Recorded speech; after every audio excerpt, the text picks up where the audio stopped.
পানিতে টলমল করছে তার চোখ, কিন্তু তিনি কিছুই বলছেন না। বলেই বা কি হবে, ছেলে যেখানে বাবাকে বৃদ্ধাশ্রমে দিয়ে আসার সিদ্ধান্ত নিয়েছে, সেখানে এমন ছেলের কাছে থাকার চেয়ে বৃদ্ধাশ্রমে জীবনের শেষ সময়টুকু কাটানোই শ্রেয়। মাসুম বাবার জামা কাপড় অনেকটা গুছিয়ে ফেলেছে। এমন সময় তার বউ এসে বলল, দেখো মাসুম, আমাদের ফারাবি তো খাবার খাচ্ছে না, একটু যাও না, ছেলেটাকে একটু খাইয়ে দাও, আমি কাপড়গুলো গুছিয়ে দিচ্ছি। তোমার ছেলে তো আমার কথা শুনেই না। মাসুম তার ছেলের কাছে চলে গেল। মাসুমের বউ তার শ্বশুরকে বলতে লাগলো, বাবা, আপনি কোনো চিন্তাই করবেন না, আপনি যেখানে যাচ্ছেন এটাই শহরের সবচেয়ে ভালো বৃদ্ধাশ্রম।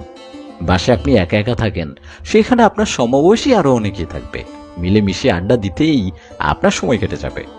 মাসুম তার ছেলেকে তার বাবার পাশে বসিয়ে খাবার খাওয়াচ্ছে।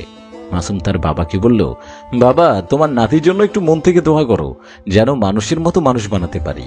মাসুমের বাবা বলল, মাসুম, আমি তোর আর তোর ছেলের জন্য মৃত্যুর আগের মুহূর্ত পর্যন্ত এই দোয়াই করব, তোকে যেন তোর ছেলের কাছ থেকে তোকে কোনো অবহেলা পেতে না দেয়, তোকে আর বৌমাকে যেন বৃদ্ধাশ্রম নামের কারাগারে যেতে না হয়।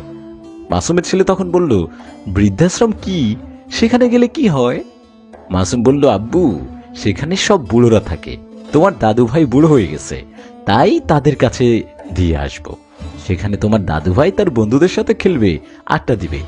ছেলেটা বলল, ও আচ্ছা, তার মানে আব্বু, বুড়ো হলেই বৃদ্ধাশ্রমে দিয়ে আসতে হয়? মাসুমের বউ এগিয়ে এসে বলল, হ্যাঁ আব্বু, বুড়ো হলেই বৃদ্ধাশ্রমে দিয়ে আসতে হয়। ছেলেটা তখন মাসুমকে বলল, আমি যখন তোমাদের মতো বড় হব, আর আব্বু, তুমি আর আম্মু যখন বুড়ো হবে, তখন আমিও তোমাদের বৃদ্ধাশ্রমে দিয়ে আসব, তুমি তোমার বন্ধুদের সাথে খেলবে, তাই না আব্বু? কথাটা শুনতেই মাসুম আর তার বউয়ের মাথায় আকাশ ভেঙে পড়ল। মাসুমের চোখে পানি টলমলো করছে। এ কি শুনল তারা? যে ছেলেকে নিয়ে তারা এত স্বপ্ন দেখছে, সে ছেলে এইটুকু বয়সে বলছে তাদের বৃদ্ধাশ্রমে দিয়ে আসবে। কারো মুখে কোনো কথা নেই, সবাই নিস্তব্ধ। মাসুমের বুঝতে বাকি রইল না সে কত বড় ভুল করতে যাচ্ছিল। সে তার বাবাকে জড়িয়ে ধরে কাঁদতে শুরু করলো এবং তার বাবার কাছে বারবার ক্ষমা চাচ্ছিল।